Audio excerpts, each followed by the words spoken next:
Kian, thank you for joining us for this podcast. We've a lot to talk about today. So let's get introductions out of the way first. You already know me, but for the benefit of our audience, I lead fintech sales at BitGo. Give us maybe 30 seconds about you and your background. Yeah, Kian, co-founder, CEO of InvestiFi. We actually used to be called CryptoFi. So back in 2021, starting the organization, the whole thesis was delivering crypto inside of online and mobile banking for banks and credit unions in the US. Excellent. So why don't we start with your journey as a founder? I think every founder has a pretty interesting journey, and it isn't always a straight line. I think your journey has taken a couple of left turns, and you've had some obstacles to overcome. Bring us a little bit into the history. Like, how did InvestiFi or CryptoFi get started, and what were some highlights and milestones along the way?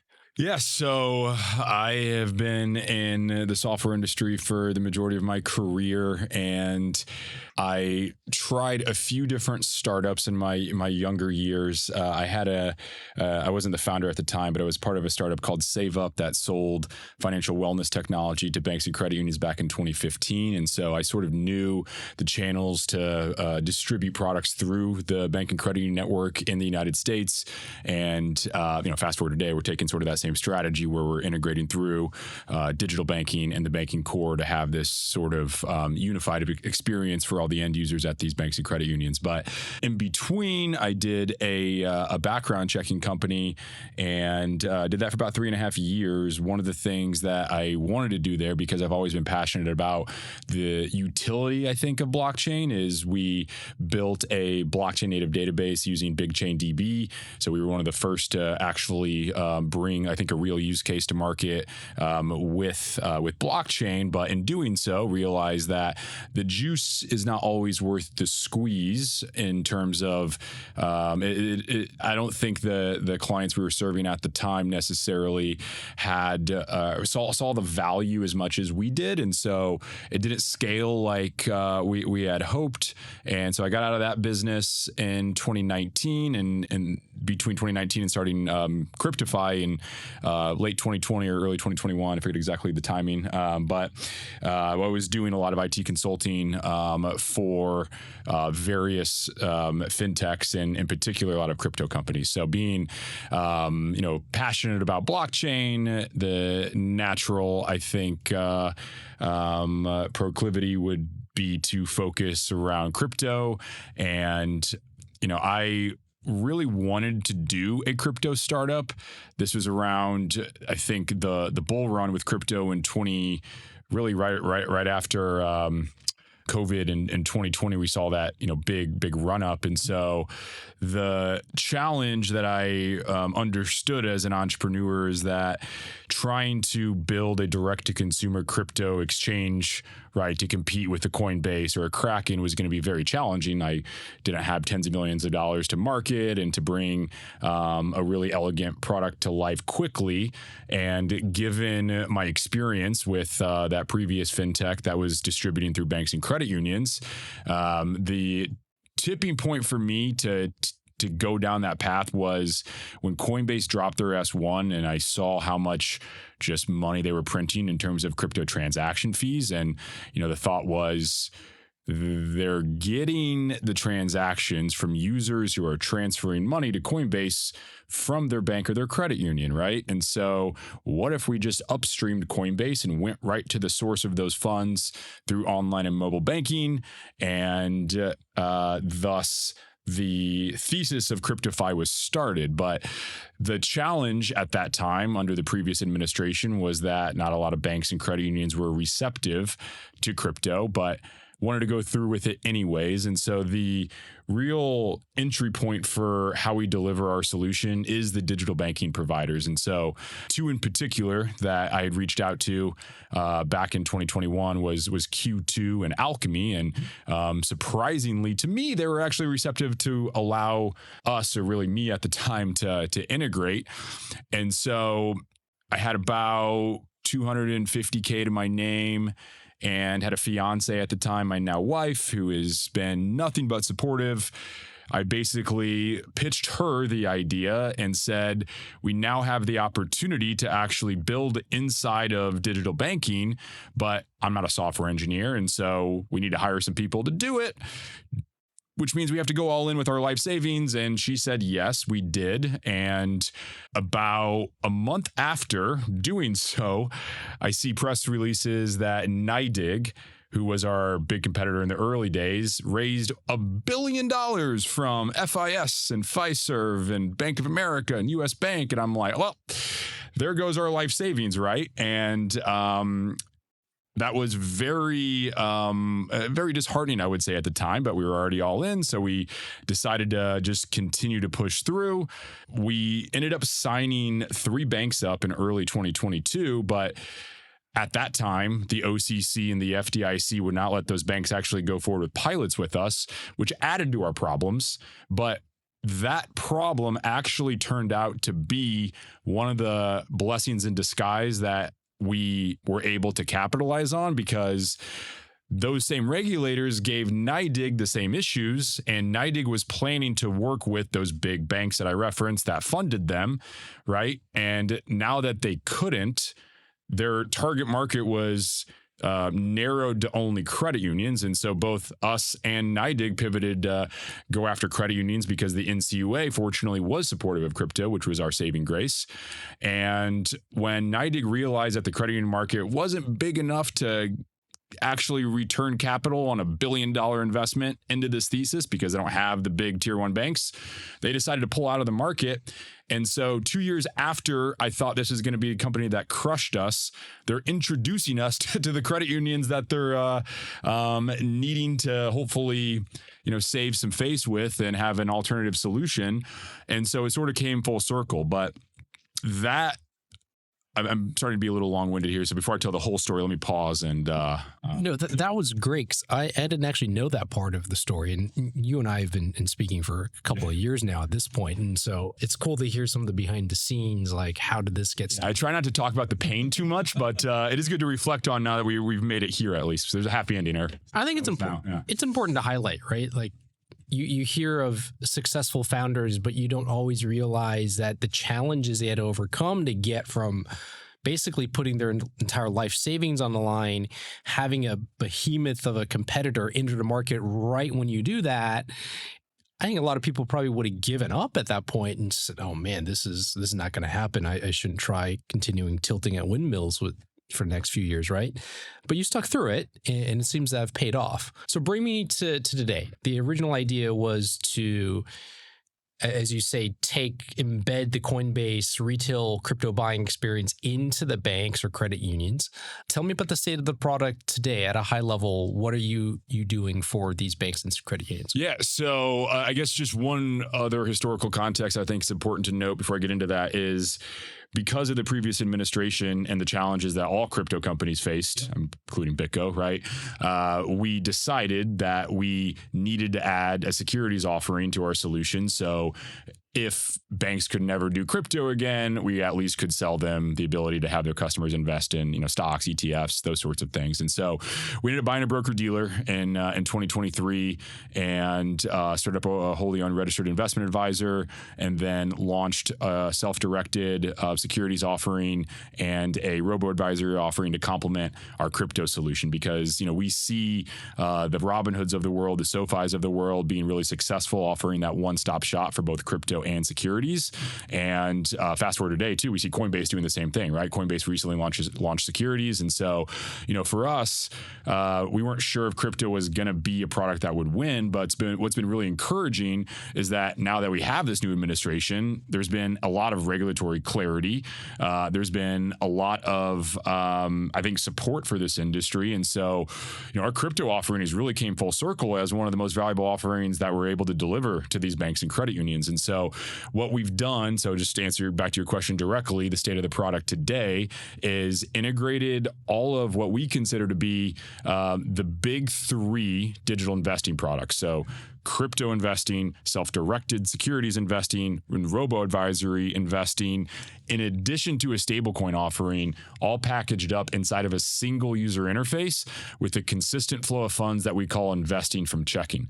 Let me double click on that for a second, because that is one of our major differentiators in the market today, which, investing from checking is exactly what it sounds like, where the investment account for these products is the checking account at the bank or the credit union. And due to the Reg D rule change a few years ago, savings accounts can be used as well, but we sort of just brand it investing from checking.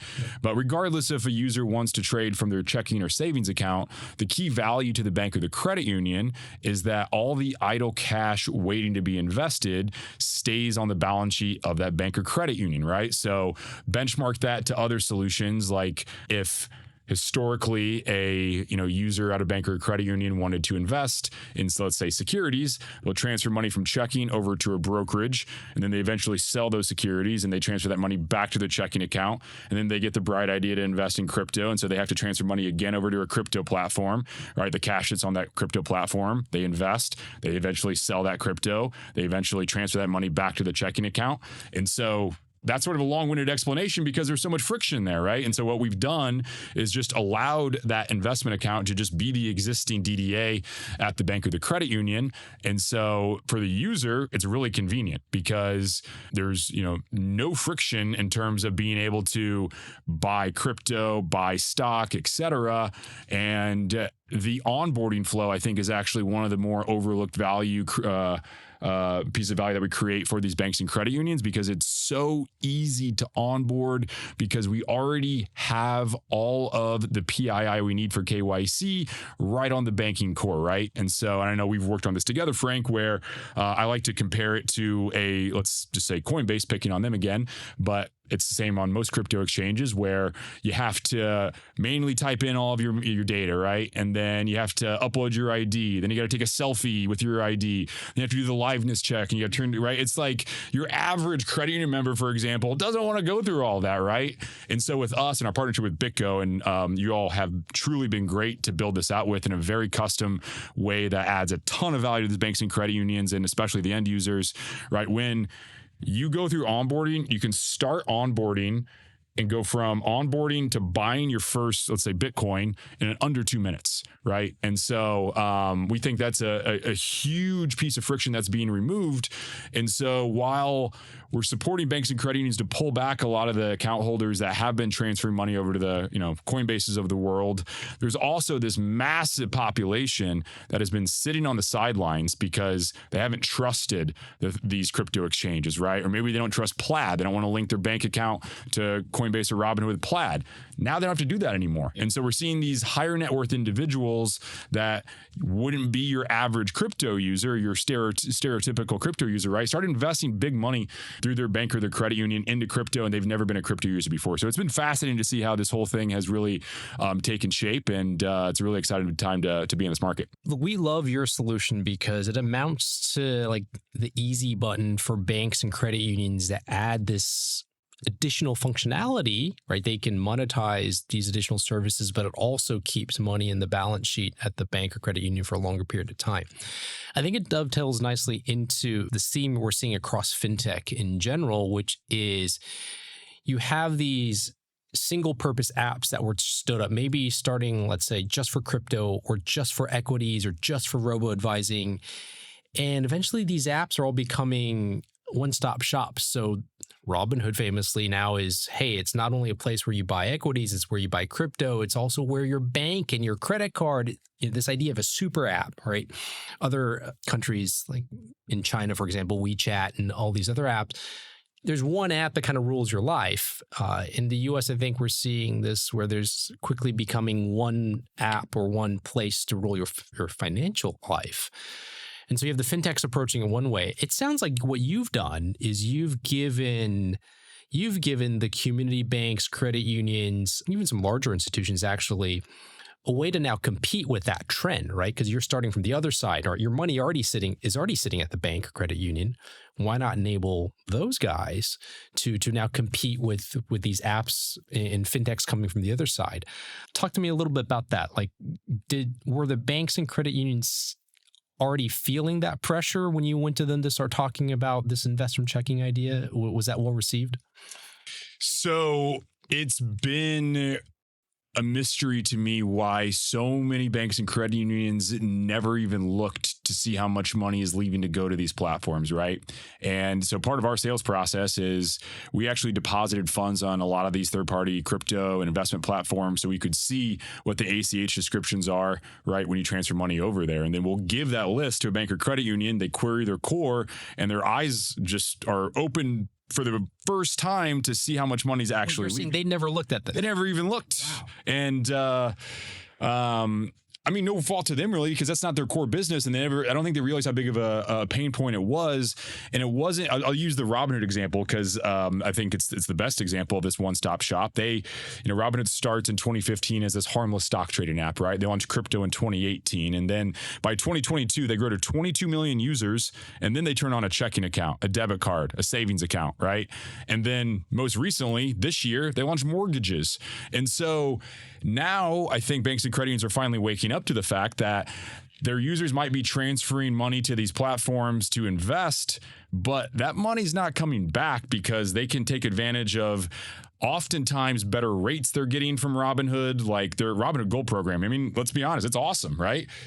I'm a client. I love my Robinhood account, so I shouldn't admit it, but I am too, right? It's a really good experience, and we're trying to recreate that now at banks or credit unions. But when they finally do look, I mean, it is a pretty meaningful amount, and the reason that InvestiFi has historically been more credit union focused is because our product is geared more towards the consumer versus like the business or the enterprise, and so banks, I think, if there's a meaningful consumer population at a bank, which there are at a lot of banks, right? But some banks are more commercial focused. So as long as there's a meaningful consumer presence at a bank, it's the same is true at credit unions. We're seeing anywhere from like 5 to 10% of the total assets at a financial institution flow out to these platforms last year in 2025, which is crazy, right? And a lot of these banks and credit unions, they have the ambition to grow by like 8 or 9% a year. But if you're starting in a hole at 5 to 10%, right, that's a problem.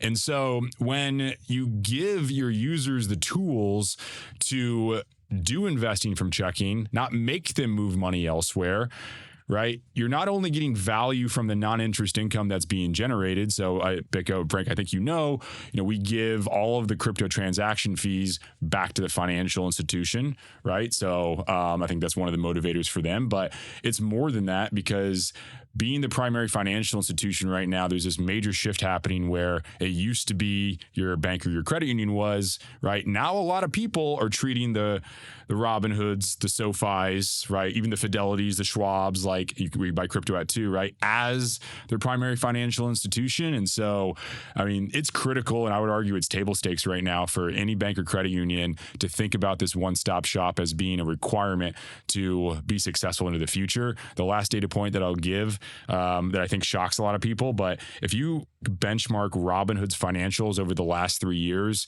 to any other publicly traded bank, Robinhood crushes them on almost every single financial metric, right? Because of that one-stop shop.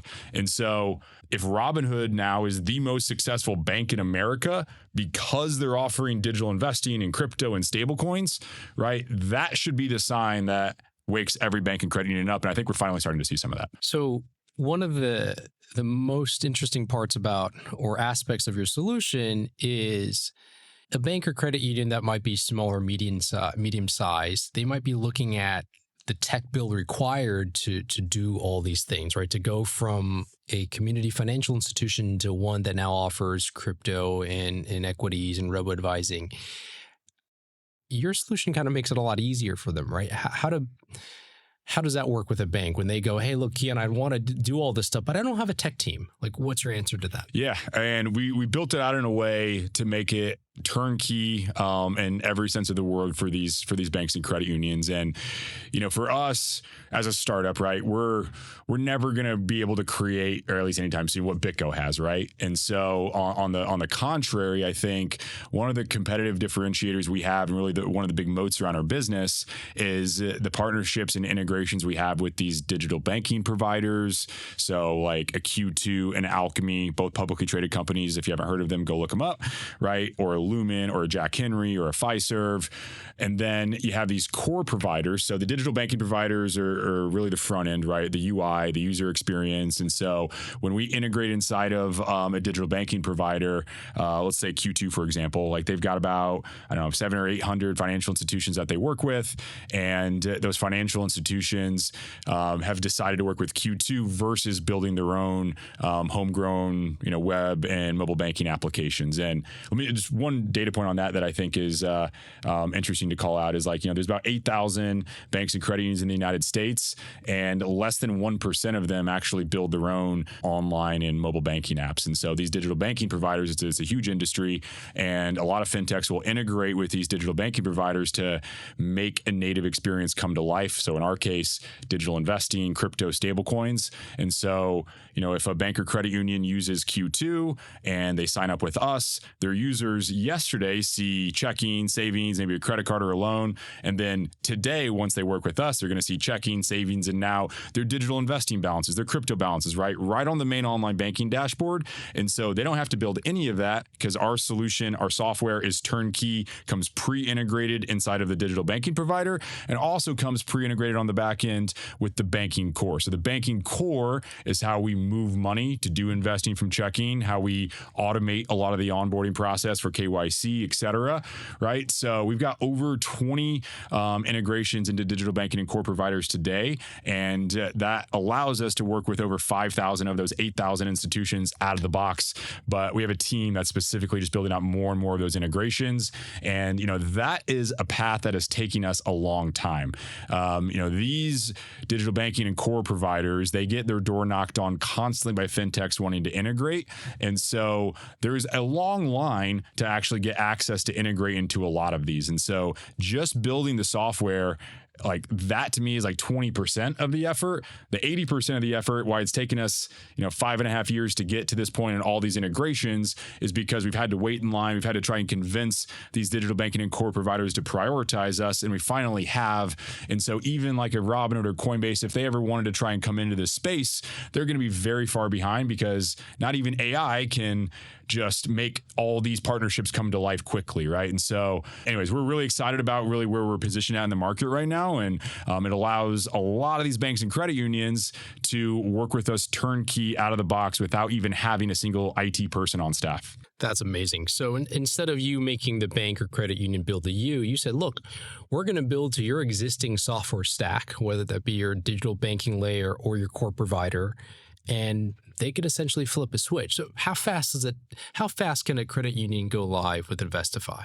So there's a lot of components that go into the implementation outside of the technology. The technology lift isn't the biggest lift. And the way I sort of summarize this is we're more than just a product, right? It's a program, because when you're offering securities investing, crypto, stable coins, you have to have compliance behind it. You have to have marketing behind it. You have to have customer service behind it, right? And so we provide like really solutions for all of that. And so there's a lot of training that goes into it. So high level, it's typically a 3-month implementation, right? So we're training the back office, like accounting staff, on how settlements work. We're training their customer service team on how they can route calls to us, right? We're training their marketing team on how they can, so we provide turnkey marketing support out of the box. So they have the right, disclosures on all their ads that they're sending out. So there's a lot that goes into it outside of just the technology, but it's about 3 months, and getting to market in an efficient way is really what's allowing a lot of these financial institutions to remain competitive. Because like Robinhood's last data point on them, they grew by $68 billion of net deposits last year, which was up by, I think, at least 30% from the year before. And so every month that FIs delay signing up for this, delay implementing this, they're just having more and more deposits taken from them. 3 months is fast, especially on bank timelines, right? Like we're engaged with a lot of banking institutions directly, and you're looking at 6-12 months of just legal back and forth and onboarding and risk management. And if the pitch is, hey, I can enable a bank in 3 months and do all sort of the heavy lifting for them, that has to resonate pretty well, I imagine. What's the reception been like? And if you can talk about it, how many banks and credit unions have you enabled today to go live? And I know you have a massive pipeline, but how many are live today? So I want to just give a quick story, not even a story, just like a quick timeline in terms of our progress. So under the previous administration, when crypto was a big challenge, right, we were able to get 4 credit unions live under the previous administration. So from 21 to the end of 24, we had 4 credit unions live. And then in 2025, when the administration flips, we go from 4 to 29 FIs. And then fast forward to where we're at today, we have over 60 financial institutions signed up. Amazing. We're live with a little over half of those, and we're accelerating the amount of implementations that we can deliver more consistently, because I think the interest in InvestiFi is really accelerating, and I think BitGo actually is a big part of that story. So let's touch upon that. And I think you mentioned compliance earlier, and our role in this is related to compliance. So how has the BitGo partnership enabled you to accelerate things with the financial institutions? Yeah, so just I think a bit more context on this too. Historically, like when we were doing crypto under the previous administration, it was only a buy, sell, hold solution, right? So like Robinhood and PayPal, I think they originally had the same structures, where when you bought crypto, it was just to invest. You couldn't send or receive it outside of the institution. And so we did it the same way. And it wasn't until the Genius Act passed that there became a strong interest from banks and credit unions in offering the ability to send and receive crypto.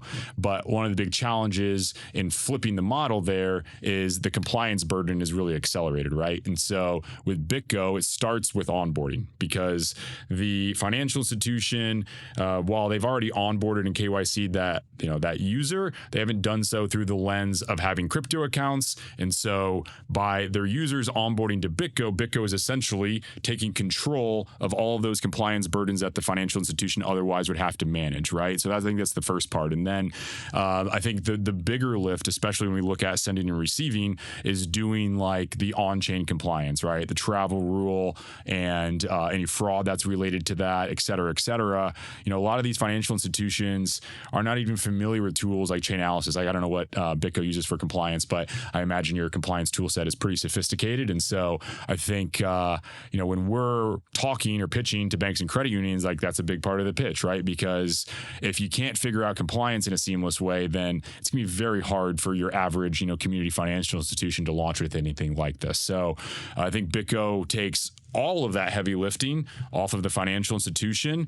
But one of the things I think I really enjoyed about our partnership, Frank, is that there are larger institutions that care a lot about their brand, and they want to be the quote unquote custodian of record. And so, for the first examples that I was referencing, all of the end users will receive an actual BitGo statement, right? Because they're onboarded to an OCC chartered national trust bank. And so, of course, that statement's going to come from BitGo. And that in itself is why I think some of the larger banks want to be the custodian of record. And so they're not sending their users a statement from BitGo. They want it to be a statement from their bank or maybe a big credit union. I've heard more interest on this on the bank side. But I think what's great is in those situations, if they want to be the custodian of record, BitGo says, okay, we'll give you the tooling, we'll give you the wallet infrastructure, etc. We'll still do the trade execution, et cetera, right? But that shifts compliance then back to that bank, right? Because obviously, if they want to be the custodian of record, they're the ones that are going to be responsible for the on-chain monitoring, all the fraud, et cetera. And so I think that's been really helpful for us to be able to pitch that optionality. So the larger institutions that want to be the custodian of record, they can be, right? But I think by and large, probably more than 95% of the banks and credit unions we work with will find enough value in BitGo managing that for them that they don't care that much about what the statement looks like or whose name's on the statement, right? So you've touched upon an interesting nuance, and I want to highlight this because I think banks who are looking to do digital assets haven't always thought about it in this way. Your primary model is really consuming what we call crypto as a service, right? And what this is BitGo actually gives a named account at BitGo Bank and Trust to the member of the credit union or the customer of the bank. And so the bank actually doesn't touch the digital asset at all. Right.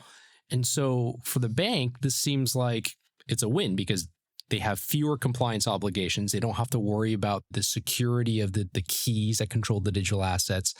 They don't have to worry about the accounting implications of touching digital assets. But yet they get to keep the dollars at the bank, at the DDA account, and they get to monetize the flow, which seems like a win-win for the banks. Yeah. But for the banks who do have an appetite to be the custodian, then I think our partnership offers them some flexibility where the bank can now say, hey, look, I just want a single BitGo account, an omnibus account, so to speak. Yep. The bank has an account in their name at BitGo, and they hold client assets in that account. The bank is now technically the custodian from the end customer's perspective. And so that's a way they can also get up and running fairly quickly. Now, you guys are, you guys have historically been, or at least you are now, a multi-custodian shop, right? You don't work with just us. And though we're your newest and latest, and ideally your primary partner, what led you to adding BitGo as a secondary custodian or as your latest custodian? Yeah. So just a little historical background there as well. The first custodian we worked with was a custodian called Etana, and we went live with Etana, and then they had some challenges at their business, and we sort of foresaw that coming. And so we started a relationship and built an integration with SFox, another provider in the space that we have a good relationship with.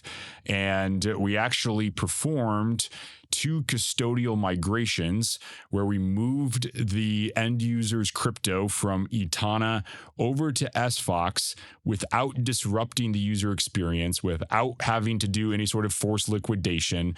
And so being multi-custodial really de-risks the financial institution from the NYDIG case study. So talking about NYDIG earlier, I think it's important to also highlight that when NYDIG exited the space and started introducing credit unions to InvestiFi, they also required every credit union that was live with them to do a forced liquidation with all of their members. Meaning, if you had Bitcoin with through your credit union with NYDIG, NYDIG said that you have until this day to sell your Bitcoin, or we will sell it for you, right? And that is a horrible user experience. And so the banks and credit unions remember that, right? It was only a few years ago. And so by being multi-custodial, it gives them a lot of comfort. But the reason we wanted to also partner with BitGo is because Etana is, no longer around. And so we needed a backup custodian anyways. But as we were having conversations with BitGo, it came clear to us that I think BitGo's capabilities were just a bit more sophisticated, and I would really consider to be world-class. And so we have, we do consider BitGo our primary custodial partner at this point. The fact that BitGo is OCC chartered is huge. I think it gives banks and credit unions a lot of comfort. I don't know if I've told you this, Frank, but I also say that BitGo is also publicly traded, which means they have a lot of different regulators breathing down their neck, which we like, right? Which banks and credit unions like, because the hope there is that you're going to do the right thing. And I think BitGo has a lot of integrity as an organization in general, but that gives them a little bit of extra comfort. And then I think one of the other things that is really interesting to call out that's unique to BitGo, and we don't talk about this much either, Frank, but I say it a lot to the banks and credit unions that we're talking to, is that you don't have a conflict of interest in terms of competing with banks and credit unions on a direct-to-consumer basis like Coinbase does, and you also don't have a conflict of interest of owning your own stablecoin like Coinbase does, right? And so when we think about the stablecoin offering, which is becoming more and more popular by the day, we want to be able to offer optionality to the banks and credit unions, because if we're being honest with ourselves, no one knows who the winners are going to be at the end of the day, right? Tether is the global leader now. Circle is the leader in the US right now. But with all the new offerings, like we see SoFi USD coming to market, FID, Fidelity's coin coming to market, right? We want to be able to support all of the stable coins. So when the dust finally settles, whenever that is, we are already live and ahead of that, working with the stablecoin winners at the end of the day. And so, yeah. So far, we've discussed the offering from like an investing from checking perspective or framework. But stablecoins actually change that, right? Mm-hmm. What you're now enabling the banks to do isn't just enable their end customers to buy Bitcoin or Solana in their bank account or from their bank or checking account. But the moment you've now enabled acceptance of stablecoins and sending of stablecoins that they can acquire through the bank or credit union portal.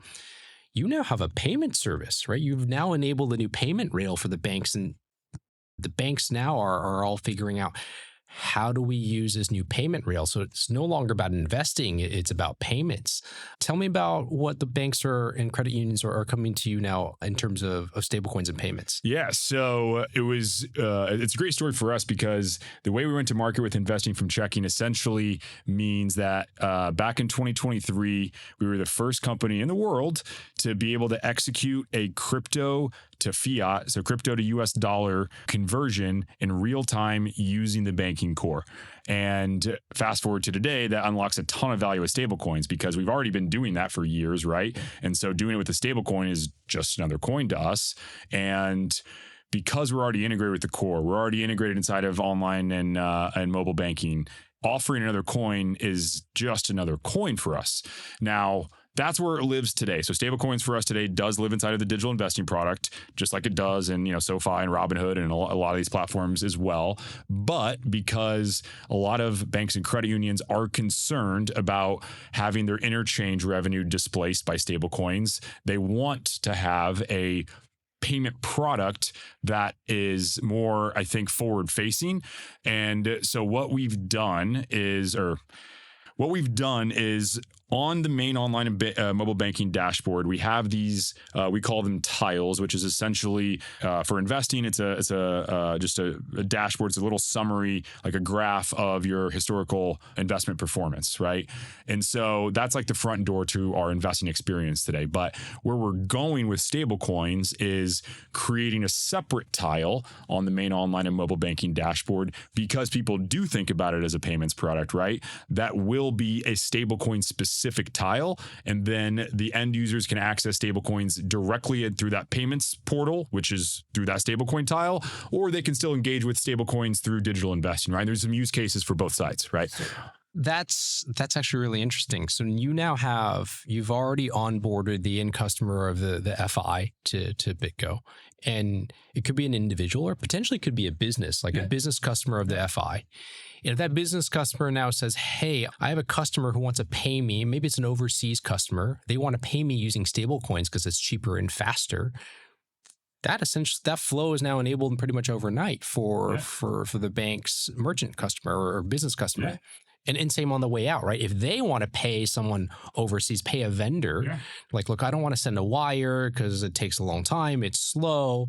They can now send a stablecoin payment directly from the credit union. Yeah, that's live today. And I think that's really exciting. The roadmap we have of stablecoins as well is really starting to emerge. But one of the things which you just made me think of that is live today is, it's fairly simple, but it adds a lot of value, is a QR code, right? So right from your mobile banking app, if you're a small business, let's say not overseas, let's say you own a sandwich shop where, here in New York, maybe you own a bagel store around the corner, and you have someone that walks into your store and wants to pay with stablecoins. The bagel shop owner has a QR code on their mobile banking app, and the customer can just scan that, pay them with a stablecoin. They avoid all interchange fees, and that stablecoin is now just in their BitGo wallet, but accessible through the same mobile banking app that they use for everything else. Amazing. Right? So that's live today, and we're going to build more and more tooling out to make that more sophisticated and better for businesses and consumers. So you've kind of gotten into the merchant acquisition space a little bit, competing with payment companies. Not all merchants are going to want to keep their assets in stablecoin or Bitcoin, right? What we've done is enabled this auto liquidation feature. So stablecoins come in, they auto liquidate to fiat. For a business customer who just wants a fiat, that's great for them, but it also provides an advantage to the bank, right? Because the banks may say, hey, we may not want to keep stablecoins, or we may not want our customers to keep it in stablecoins. The bank or the FI can say, look, every stable coin that comes in, will automatically convert that to fiat. And then what? That becomes a deposit at the bank. I have to imagine the banks love this particular nuance. They absolutely love it. We've been pitching this for the last few months. It's another feature that's on our roadmap. So that the stablecoin tile and the auto convert feature, the two things that we're going to build next with stablecoins, right? And it just makes so much sense because banks and credit unions have the unique advantage that they're able to actually offer these DDAs that the crypto exchanges can't without a sponsor bank. And if they have to use a sponsor bank, there's layers of margin in there that don't make economic sense, right? Whereas a credit union, if we're being honest, is probably best positioned because of their favorable tax position. And so just using that example, right? Like if I gaming this out, basically what you said, like if I send you 100 USDC and the auto conversion feature is turned on or auto liquidation feature is turned on, it flips into a cash deposit. We're encouraging credit unions to even brand a DDA as like a stablecoin checking account or a stablecoin savings account. So to the user, it still feels like it's a stablecoin-ish, right? And there's no regulatory concern around paying yield on that DDA because you can pay yield on DDAs today, right? Unlike the Genius Act, and we'll see where that goes with clarity. I know that the loophole is still maybe a little in flux there, but then on the way out, it can auto convert out of that DDA back into the stablecoin of their choice and send it to whoever they want. And so what we say to the financial institution is that all stablecoins at rest can just sit in an FDIC or NCUA insured deposit account. It basically challenges this presumption that stablecoins are going to lead to deposit flight from the banks. Yeah. But in this case, it actually encourages deposits because stablecoins come in, they immediately flip the fiat, sits in the checking account, and as you say, at rest. If it does need to leave, it can leave as a stablecoin, but you do that conversion at the last. It's all in real time, right? And so to the user, it doesn't feel any different, but they get to earn yield. They get that insured, right? All big benefits for them and for the financial institution. So awesome. So I've got a couple of more topics before we wrap. Credit unions have been a core part of your business. Talk to me about how credit unions by nature are a little different than for-profit banks, right? How did the credit unions think about innovation a little bit differently than the banks? So credit unions, because they are nonprofits, they have altruistic motives. And so, while ROI is important to both credit unions and banks, credit unions are oftentimes willing to invest resources into products that are not always focused on the bottom line, right? And so being able to deliver tools to their communities, I think, is one of the key themes because credit unions are very community focused. I mean, community banks are too, if we're being honest, right? But, credit unions with their nonprofit nature really look out for their members in a way that is, I would say, fairly unique. And so they're willing to take a bit more risk to provide the tools that their members want. And I think we've seen that play out. I mean, even historically, right? I mean, credit unions, the NCUA was supportive of crypto, whereas the banking regulators were not. And so when members look for their primary financial institution long-term, credit unions they have a really attractive value proposition because they can offer more favorable rates because of their nonprofit tax status than any bank can. They have innovative products if they partner with fintechs like us and work with the BitGos, right, through online and mobile banking. And they have that physical presence in their communities where, and they have the human element of it is one of the most overlooked differentiators, right? Like Robinhood and Coinbase, they don't have that community, that human element. But if a credit union member, let's say, has a trade fail, God forbid, they know they can talk to somebody, right? They can walk into a branch and whoever the teller is at the branch can let them know how to get a hold of us and then we can help them, right? And so I think just having that a little different mindset is what is going to help credit unions, I think, win in the long term. It's a bit of a different client base in a way, right? There are certain banking clients today who are perfectly happy never walking into a branch and talking to a teller.